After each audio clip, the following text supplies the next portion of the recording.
What's going on, guys? I know it's been a long time, especially on the CRV updates or videos.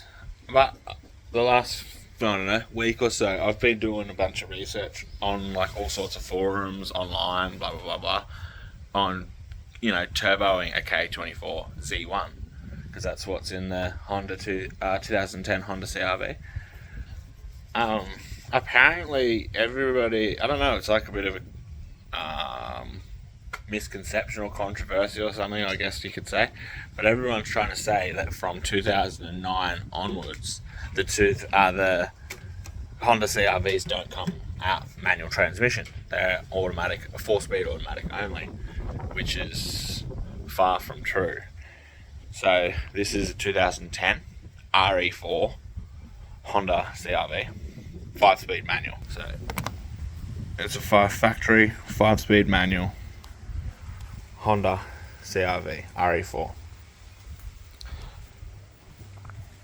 I've also been reading that they relocated the from the K24A1 series. They relocated the oil filter down to the back rear, like the rear of the engine, in sort of around where the gearboxes and whatnot sit. So if you try and manual convert, apparently with the oil filters in the way of the intermediate shaft and rah. Again, that is definitely not true, because the oil filter on this thing is at the back of the engine, like underneath. I've done a video on that, on the service on that, and it's not in the way of anything.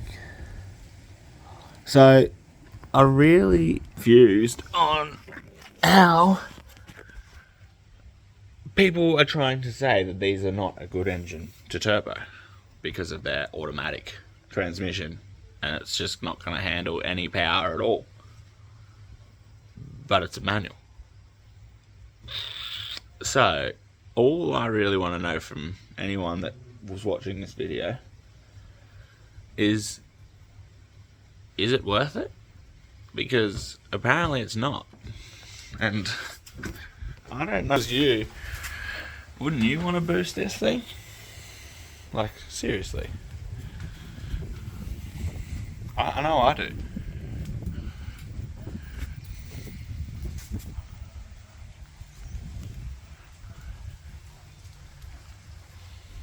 $166 horsepower from a factory. So I'm thinking I put a Skunk 2 manifold, or a K-series intake manifold, a K-series injector rail with some decent injectors. See, this is another thing, Honda, they only do a piggyback ECU from 2017 onwards, which is the next model up from this model. Again, like, why? So then apparently you have to use a standalone ECU, so Heltac, Link, whatever else is out there. But then you've got apparently these ones have got the CAN bus in the wiring, and that's, so then you've got to decode the CAN bus to get the standalone ECU to talk to the dash cluster, aircon, blah blah blah blah, all those other things. And like, I just don't even know, is that even true or what? Because you can turbo every other K series in every other car. Surely they didn't just make it stupid in a CRV. You wouldn't think so. I don't know. If anyone knows anything, let us know in the comments. Don't forget to, like and subscribe. There'll be plenty more videos on the CRV because, as I said, the plan is to boost it. So I kind of don't really know what else you'd need. Maybe like, so what have we gone through? ECU, ECU, injectors, turbo manifold, turbo. I think I'm just going to go like a factory Subaru turbo, or like a Pulsar turbo, or maybe a 3582R off like a Falcon or something like that. I don't know. You guys give me some ideas. I want quick boost. I don't want laggy boost. I just want, around the streets, fucking just get a zippity. Stop swearing, Julian. Gotta cut that out now. Bloody hell. So yeah, I don't want to be laggy boost. I want to zip around the streets really quickly and hit boost quickly. So yeah, we'll just let us know on that. So ECU, boost, turbo, manifold, injectors. I think I'm going to get lightweight pulleys, just all of them. Going to get the lightweight flywheel, lightweight alternator, power steering, balancer, alternator. I don't know if I said that. Anyways, all them. Manifold, intake manifold, and throttle body to match. I'm gonna try and chase down a spare sump so I can weld a drain bung back into the sump. Gonna have to get some AN fittings and some braided lines for some feed and drain lights. A couple little connections. I'm sure there's an oil port there somewhere apparently you can just tee into. I'm sure I've read that somewhere. What else should you need? Yeah, clutch, obviously. Do the clutch and do the flywheel. That's just obviously do that.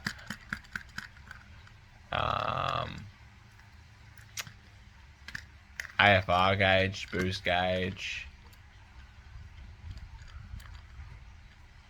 Engine temp is also probably a good one.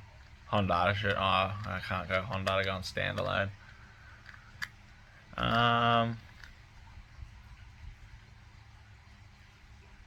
What else? I don't know. There's not really that much more you'd need. Intercooler and piping. Duh. I might do like an oil cooler setup, maybe. I don't know. Yeah, maybe.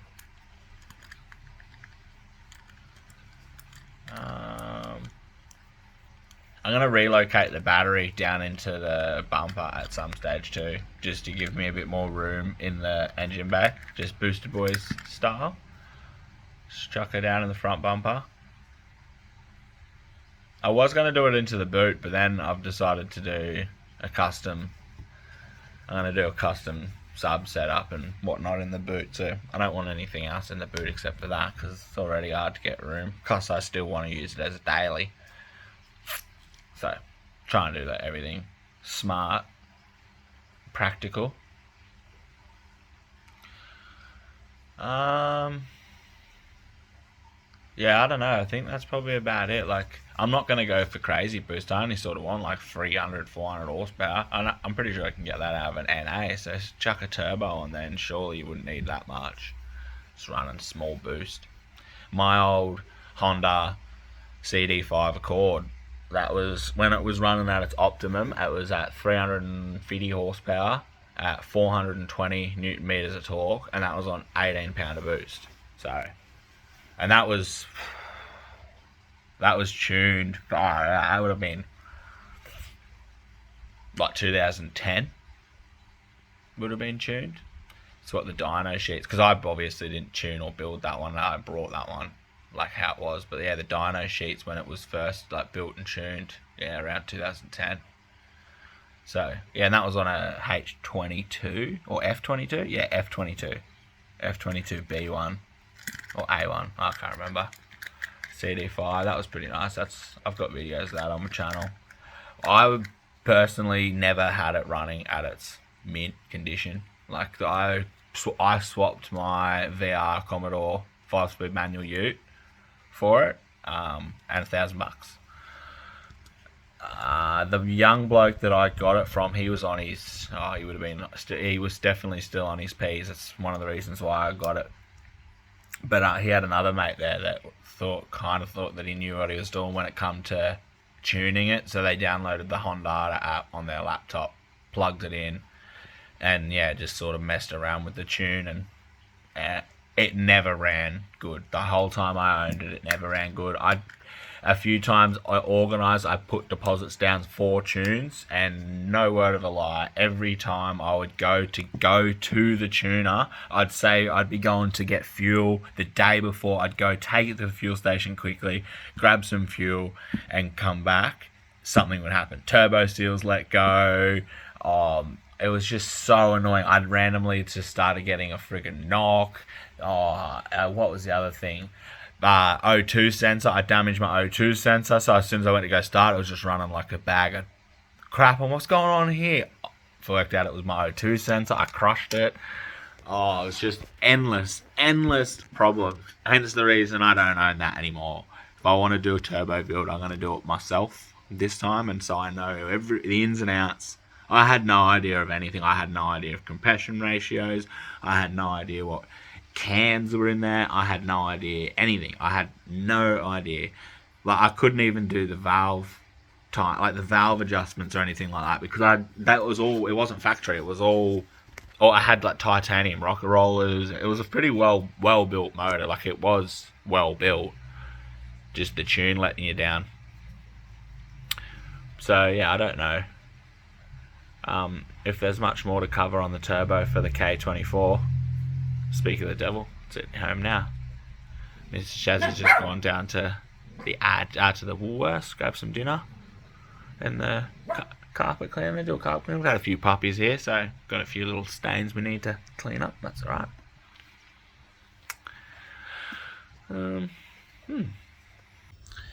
Watch that. I've also got a brother. He had a K24 Honda Accord Euro, and he hydrolocked it. He went through a bit of a puddle of water, and his intake manifold was intake manifold. So not his intake manifold. That's that thing right there.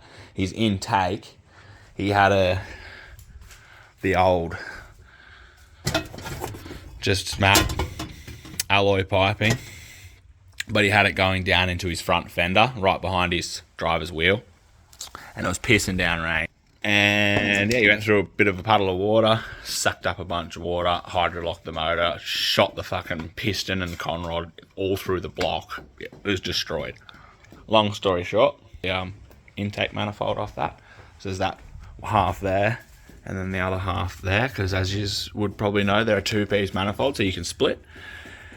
So I'm thinking of porting it out a little bit. I've also got the throttle body somewhere for that as well here, which I was looking at that. There's not really much to port on the throttle body, and there's not really much to port on these runners. Like, they're all pretty well, Honda's done pretty well to max that out, same as on the where the throttle body goes into the plenum and into the runners. That's all pretty maxed out. But I was looking at this piece here, the piece that actually goes to the engine, and there's quite a bit of room to play here. So I reckon if I even just port out all these here on this side, and like on the sides here and here, on all of them, even just 2 or 3 mil, because there's quite a bit of thickness in there. And I noticed that the runners from that other half of the intake seem to be bigger than that. They seem to reduce down in size just here.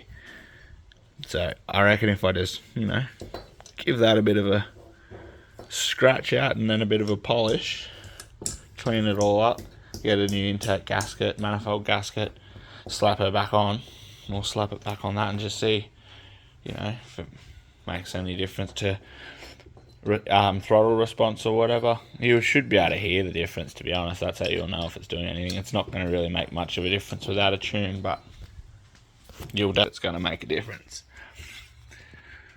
But yeah, plan is to get a skunk manifold anyways. They're the way. They're the bee's knees. They're the way to go. Just pricey.